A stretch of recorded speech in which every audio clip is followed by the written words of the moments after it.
শিক্ষক এবং শিক্ষার্থীরা এমন দুর্বার আন্দোলন করে তুলবে যে আন্দোলনের ঢেউয়ে সরকার ভেসে বঙ্গোপসাগরে চলে যাবে। কাজে আমি অনুরোধ করব শিক্ষা জাতির মেরুদণ্ড, আপনি মেরুদণ্ড ভাঙ্গিয়েন না, বরং মেরুদণ্ড রক্ষা করেন। আর কওমি মাদ্রাসা, এখানে সরকার কোনো অনুদান নেই, সরকার এখানে বেতন দেয় না, তারা স্বতন্ত্র এক প্রতিষ্ঠান। বন্ধ করা হয়েছিল যেহেতু করোনা সংক্রমণের ভয়ে।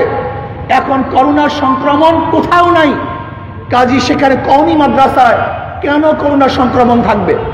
সেখানে ছেলেরা ওস্তাদরা সবসময় পবিত্র অবস্থায় থাকে, সেখানে ইবাদত চলতে থাকে, কোরআন তেলাওয়াত চলতে থাকে, হাদিসের দর চলতে থাকে। আমি তো মনে করি বিগত 2 কোভিড ঢেউয়ে বাংলাদেশে যে ক্ষতি না হয়েছে, তৃতীয়বারের কোভিড ঢেউয়ে তার চেয়ে বেশি ক্ষতি হওয়ার কারণটা কোথায়? এটা আমার বিশ্বাস। আমার বিশ্বাসের সাথে সবাই একমত হবেন, ব্যাপারটা এরকম না। আমার বিশ্বাস তৎকালীন সময় হেফজখানা খোলা ছিল, কওমি মাদ্রাসা খোলা ছিল, সেখানে কোরআন তেলাওয়াত হইতো, হাদিসের দর্স হইতো, কান্নাকাটি হইতো, রুনাজারি হইতো, মুনাজাত হইতো। ইবাদতের মধ্যে উলামায়ে কেরাম তুলাবায়ে আযম লিপ্ত থাকতো। এই কারণে আল্লাহ রব্বুল আলামিন এই মহামারীর থেকে আমাদেরকে হেফাজত করেছেন। বর্তমানে সেই কওমি মাদ্রাসা বন্ধ করার কারণে আমি মনে করি তৃতীয় ঢেউতে আমাদের বাংলাদেশে সবচেয়ে বেশি করোনা আক্রান্ত হয়েছে। কাজে আমি সরকারকে বলবো, নাস্তিকদের বুদ্ধি না নিয়ে যারা মোটামুটি মানবতাবাদী, যারা ধার্মিক, এমন ব্যক্তিদের পরামর্শ অনুযায়ী আপনি দেশ পরিচালনা করুন, তাহলে আপনিও নাজাত পাবেন এবং এই জাতীয় নাজাত পাবে। আসুন আমরা সকল ঐক্যবদ্ধ হই। কোনো অবস্থাতেই শিক্ষা প্রতিষ্ঠান বন্ধ করার কোনো যুক্তি আমি দেখি না, কোনো যুক্তি নেই। ছাত্ররা সংক্রমণ করবে, সেই ছাত্র কি ঘরেই বসে থাকে? সে কি খেলার মাঠে যায় না? সে কি বাজারে যায় না? সে কি রাস্তায় বের হয় না? সে কি আড্ডার মধ্যে লিপ্ত হয় না? সে কি খেলাধুলা করে না? কোনো জায়গায় সংক্রমণের কোনো ভয় নেই। শুধু শিক্ষা প্রতিষ্ঠানে সংক্রমণের ভয় দেখিয়ে আপনি শিক্ষা প্রতিষ্ঠান যে বন্ধ রেখেছেন, এর কোনো যুক্তি থাকতে পারে না। কাজে আমি সরকারকে বলবো, অতি বিলম্বে আপনি শিক্ষা প্রতিষ্ঠান খুলে দেন। যদি না খোলেন তাহলে আপনাকে পতন করার আন্দোলনে ডাক দেওয়া হবে। আল্লাহ পাক আমাকে এবং আমাদের সবাইকে কবুল করে নেন। আর একটা কথা হলো এই, আজকে আপনার স্বাস্থ্য চিকিৎসা খাতের অবস্থা দেখেছেন, স্বাস্থ্য খাতের অবস্থা দেখেছেন। আজকে ভ্যাকসিনের নামে তামাশা চলছে। এই বলতেছে এক মন্ত্রী যে এতদিনের মধ্যে ভ্যাকসিন দেওয়া হবে, ভ্যাকসিন ছাড়া কেউ রাস্তায় নামলে তাকে অ্যারেস্ট করা হবে। অথচ আমরা কি দেখেছি? মাত্র 3.2 মানুষ 3.2% মানুষ দ্বিতীয় ভ্যাকসিনের ডোজ গ্রহণ করেছে। মাত্র 10% মানুষ প্রথম ডোজ ব্যবহার করেছে। অথচ আপনারাই বলেছেন যে ভ্যাকসিন দেওয়ার 15 দিন পর তার কার্যকারী শুরু হয়। ভ্যাকসিন দেওয়ার 15 দিন পর যদি কার্যকারী শুরু হয়, সেখানে মাত্র দ্বিতীয় ডোজ পেয়েছে 3.2% মানুষ এবং প্রথম ডোজ পেয়েছে 10% মানুষ। সেখানে আপনি রাস্তাঘাট সব কিছু খুলে দিয়েছেন।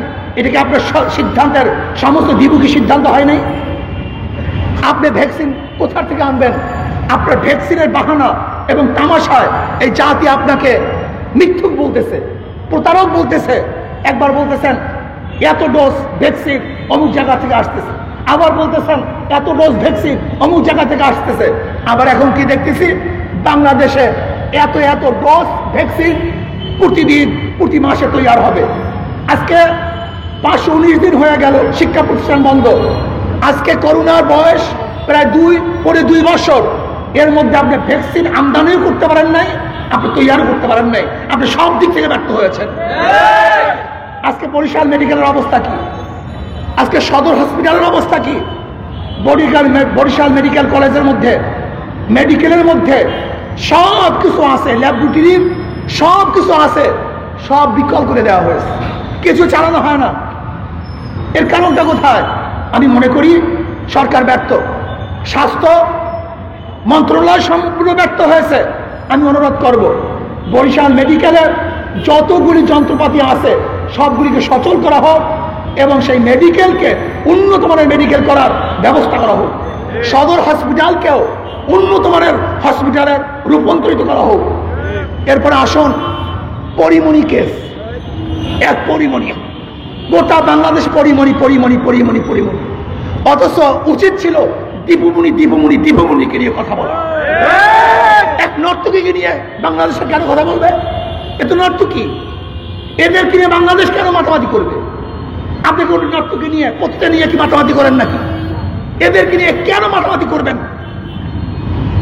অথচ সেই দীপুমণি আমাদের শিক্ষার মেরুদণ্ডকে ফেঙ্গি দিয়ে চুরমার করে ফেলতেছে, তার ব্যাপারে না সাংবাদিকদের কোনো আলোচনা আছে, না বুদ্ধিজীবীদের কোনো আলোচনা আছে, না শিক্ষকদের কোনো আলোচনা আছে, না শিক্ষার্থীদের কোনো আলোচনা আছে, না অভিভাবকদের কোনো আলোচনা আছে। এখন সবচেয়ে বেশি আলোচনা হওয়া উচিত এই দীপুমণি। দীপুমণি, এই দীপুমণিকে হটাও, শিক্ষা প্রতিষ্ঠান বাঁচাও। এখন স্লোগান হবে দীপুমণি হটাও, শিক্ষা প্রতিষ্ঠান বাঁচাও, শিক্ষার পরিবেশ বাঁচাও, শিক্ষকদেরকে বাঁচাও, শিক্ষার্থীদেরকে বাঁচাও, কওমি মাদ্রাসা বাঁচাও, হেফজখানা বাঁচাও। আল্লাহ পাক রব্বুল আলামিন এই জালেমদের বিরুদ্ধে আন্দোলন করে শিক্ষা প্রতিষ্ঠান খোলার ব্যবস্থা করার তৌফিক আমাদের সবাইকে দান করুন। আপনারা যারা আসছেন আপনাদের সবাইকে ধন্যবাদ। এই জালেমের বিরুদ্ধে তখনই আমরা সবাই উপস্থিত হব। এই বলি আজকে এই মানববন্ধনকে সমাপ্ত ঘোষণা করলাম।